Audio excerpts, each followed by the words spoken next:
Hey everyone, it's Kristen. So Dazzler's sleeping in her tray. She jumped up here and settled in it before, like, as I was getting everything set up. So sad I missed her on video, but oh well, it happens. So honestly, I don't even remember where we left off really because it's been a weird couple days. I don't know.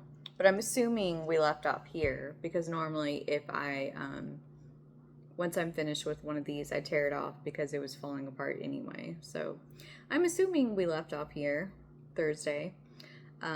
Luke Cage and Iron Fist, an iconic duo in Marvel Comics. And for Friday, we have Abomination. And I've talked about him before, I know.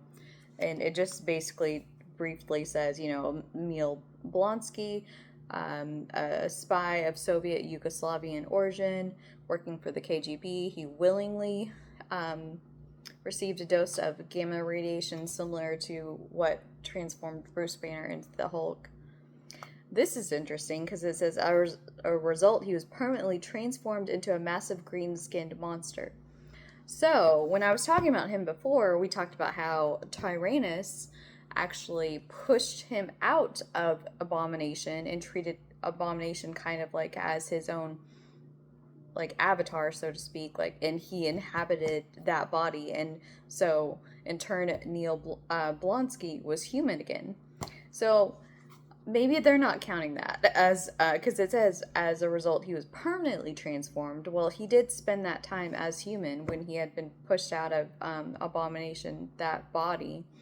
So, but they probably don't count that, I guess, because if it wasn't for that, I guess he would be permanently transformed. I don't know. Anyway. And this, then we have Saturday and Sunday, we have Captain Marvel. And this is when she had a revisit of her binary powers.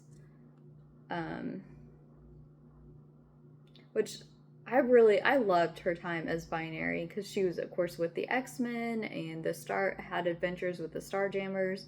That was really cool. Like, it was really fun to see her as that. Like I said, anything to do with the X-Men, pretty much, I love. So it was fun to see her as that. And I mean, this is a cool image to have her kind of revisit those powers, even though it was just like kind of briefly, but it was still cool to see. So we had also been, of course, talking about the new stamp series that happened, because we went over the 100 stamps so far, and now we're into stamp series B. And what that is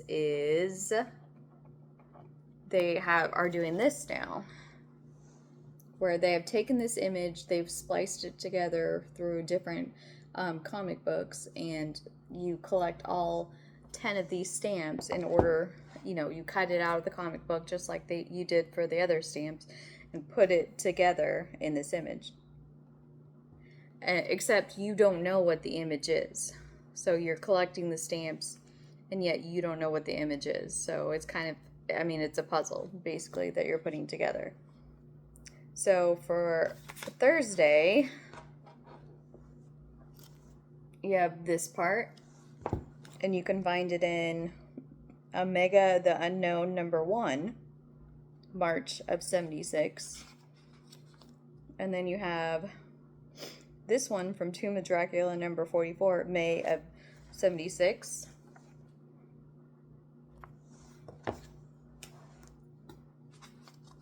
And then this one is from Marvel Team Up #45, May of 76.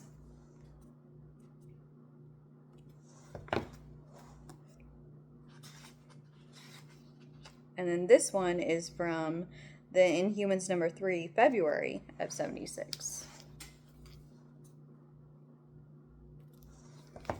So yeah, it's interesting that they're that the second stamp series is that. I guess they wanted to, capitalize on the whole stamp idea, making you buy way more comics than you previously would, which I feel like that's the same with variant covers.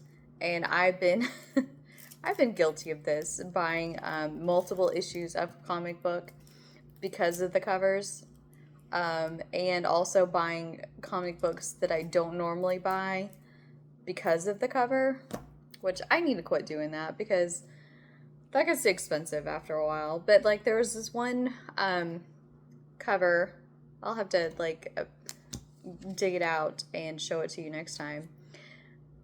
Thing number two, I think it's a part of the miniseries or whatever. Like I just said, I mostly just collect X-Men comics at this point because, you know, comics are now like $5 for most of them, $4 or $5, you know, if not more. So trying to collect a lot of them, it gets expensive after. Anyway, so on this cover was Thing holding this black and white cat, and you know, I have that black and white stray cat Longshot that comes visit me, and I'm like, oh my gosh, that looks like Longshot. So I bought that, which, like I said, I don't collect Fantastic Four normally, or specifically the Thing, but that cover, that got me. I buy a lot of black cat covers too when a cat is featured on the cover. So yeah, I'm guilty of that too. But anyway, I'll dig that out and I'll show you guys that next time because I mean, it's pretty cute. Yeah, I mean, like I said, I need to quit doing that though because it adds up and it gets expensive. So I hope you guys will join me for the next video. And until then, bye.